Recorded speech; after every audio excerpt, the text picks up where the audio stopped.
Welcome back to the channel. Uh, just kind of cruising on my way over here to Chicago tonight, and I was having a thought and things to have on hand if you have kids, or even if you don't have kids, even just group activities for times that you're not doing something in a grid down scenario or something like that. Um, and things that I would have put away for those scenarios would be books. And these don't even have to be educational books. Granted, you want educational books on hand, but just having fictional novels on hand for people to read would go a long ways for entertainment value. Having board games stashed away. And a lot of people don't think about these kind of things, that you're going to need board games or books or whatever because, well, that's the end of the world. You ain't going to have any free time, which is not necessarily the truth. Because you are going to have some free time. Somebody at some point in time is not going to be doing something.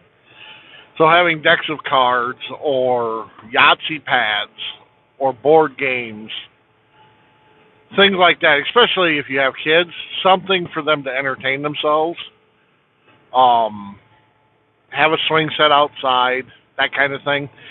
You know, especially if you have kids, make sure you have a way to entertain your kids in that scenario because they're not going to understand, and you're going to have to try to keep them entertained at the same time while you do the things that are important for your survival. So having ways for them to entertain themselves is crucial.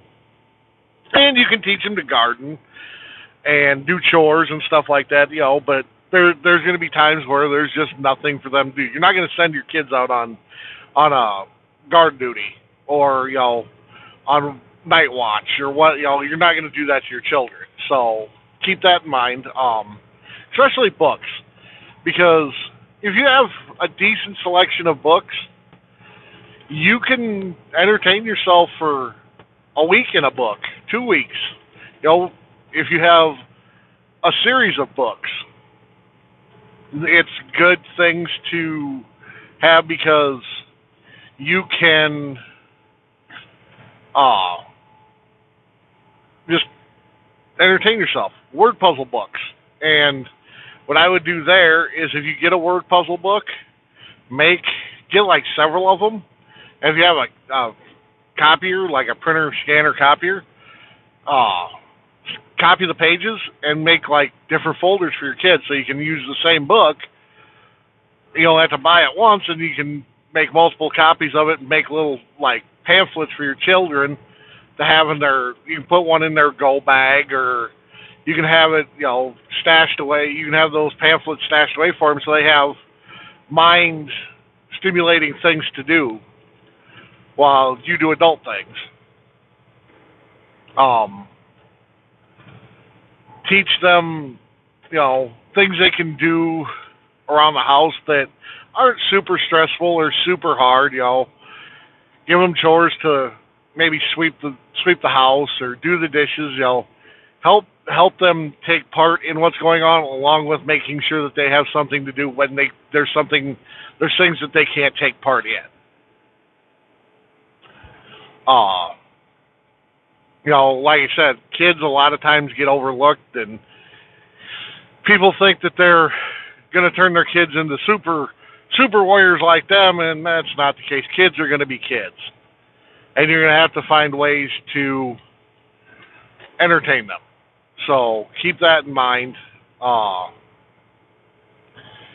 like I said, think about things they like doing. Coloring books.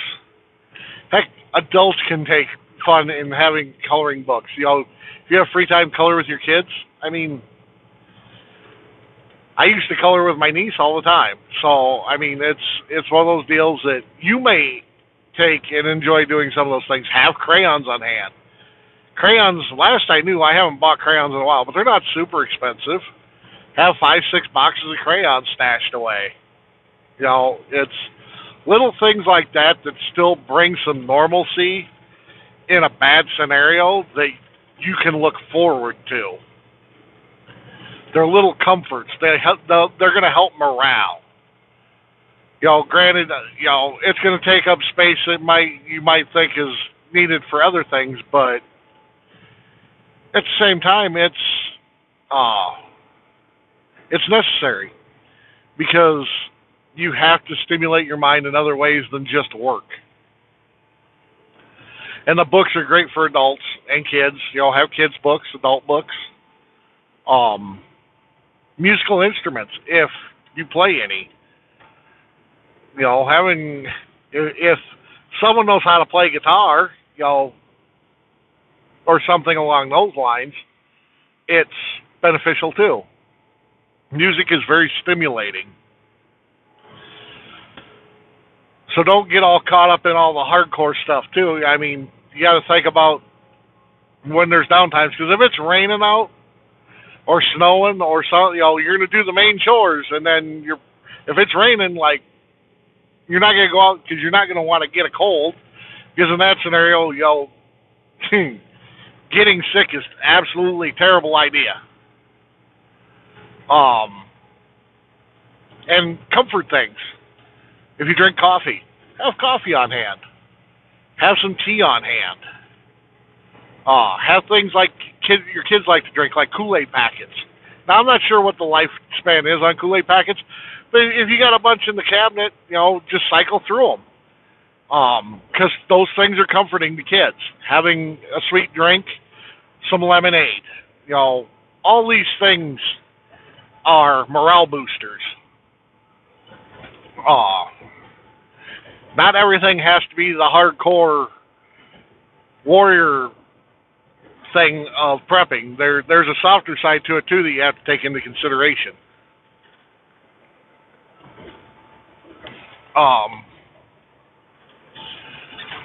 Especially if you have older people in your family, they're going to be taking care of the kids. Have some math books on hand, because they're still going to have to learn. So you can help teach them with having math books and things like that. So, I mean, spelling, grandparents are great at teaching kids to spell and all these things. So make sure that the grandparents, if they're going to be there, are taking part in making things fun for them, because grandparents are super good at calming down kids. Usually. Anyway, my grandparents were. So, I mean, just food for thought. I'm not trying to tell anybody how to raise their kids or anything like that, but just take into consideration that they're going to be in that boat with you if you have them. And maybe you don't have them, but maybe someone in your group does, and they're not, they can't remember to, get to that stuff if you're going to someplace together. It's all stuff that you can work on as a community. But yeah, just don't try to make the kids grow up in some scenarios like that faster than what they need to. You got to make sure that you have the things on hand to let them be kids yet. So I know tonight's video is a little shorter than some of them, a little longer than others, but I see I'm up to 6 subscribers. I greatly appreciate those who have subscribed. I hope more of you choose to. I'm going to continue to try to put out 2 videos a week. I don't know if I'm necessarily going to get it all the time. Like this week we got Thanksgiving coming up, so I don't know if I'll get to a second one. And, that was the other thing. The other book to have on hand, and I'm not saying that you have to. I know some people aren't religious, but have a 3 Bibles on hand. It's not necessarily a bad thing. Having the Word of God handy is useful, and it doesn't have to be my God. It can be whatever God you worship, in any way you choose, or if you choose not to.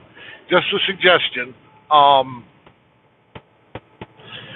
But I want to thank you all again. I want you all to have a happy Thanksgiving if I don't drop a video before then. And be safe. And peace and love to y'all.